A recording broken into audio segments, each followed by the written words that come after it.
Today we're talking Massachusetts state inspections, the new Honda Accord, and the double standard of Nürburgring lap times.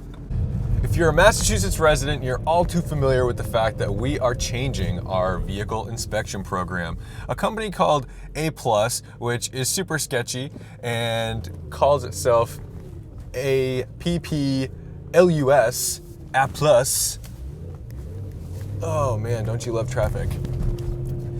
Is taking over as the third party that runs the show with state inspections. Now, part of this was to upgrade rules. Part of it was an old contract was terminated. And now we're looking at all these new systems that A+ wants to use, and they're not up and running. The deadline was October 1st. These were supposed to be in place. All of the computers, camera systems, servers were supposed to be running October 1. It's now October 3 when I'm filming this, and I have friends sending me photos from their inspection bays that are just not running. They're all still wrapped in plastic. The cameras aren't there. And there are a couple who have had theirs installed, and they say it's total junk. In the past, A+ ran, well, I think it was another name at the time, but the same company ran the show in Massachusetts. And just like Volkswagen, they were not reading the emissions right. So this company is kind of a joke to begin with in Massachusetts. It's embarrassing that we're going back to them.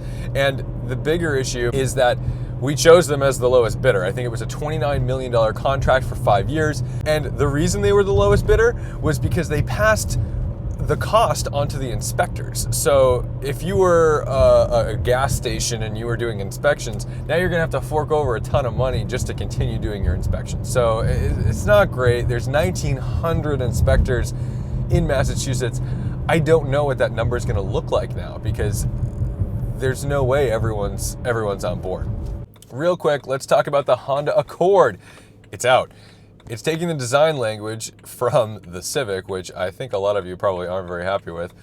And it looks, the rear quarter looks like an Impala. That's not a great thing. That really is not a great thing. This is an ugly car. It's an ugly car. Infinity's doing this lately too, where they do this like squiggle thing on the rear glass, and it looks bad. It's just so bad. I don't know why we're doing this. Maybe I'm an old man, maybe I just don't want to accept the future, but this design language is just bizarre, and it's kind of like they went and said, wow, remember the Cross Tour and how great that was? Let's bring it back. And finally, let's talk about the double standard of Nürburgring lap times. The Huracan Performante ran the ring, broke a record, everyone went insane. But not in a good way. They went insane because they didn't believe Lamborghini. They said there's no way it happened. We had all these conspiracy videos where we had like Boosted Boris going through frame by frame like we were watching a 9/11 truther video about what really happened in the Lamborghini lap. Then Porsche comes out, does the GT2 RS. Nobody says a word.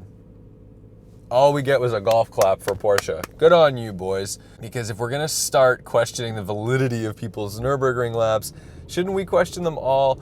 Also, they're the same group. Lamborghini, Volkswagen, Porsche, Audi, like, it's not like they're this independent body sitting in Italy. Like, it's an Audi R8, guys. Is that racist? They think the Italians are liars? If you have comments about Nürburgring lap times, the Honda Accord, or you've got a vent about Massachusetts state inspections, leave a comment below. Don't forget to like, share, and subscribe. Thank you so much. I will see you in the next one.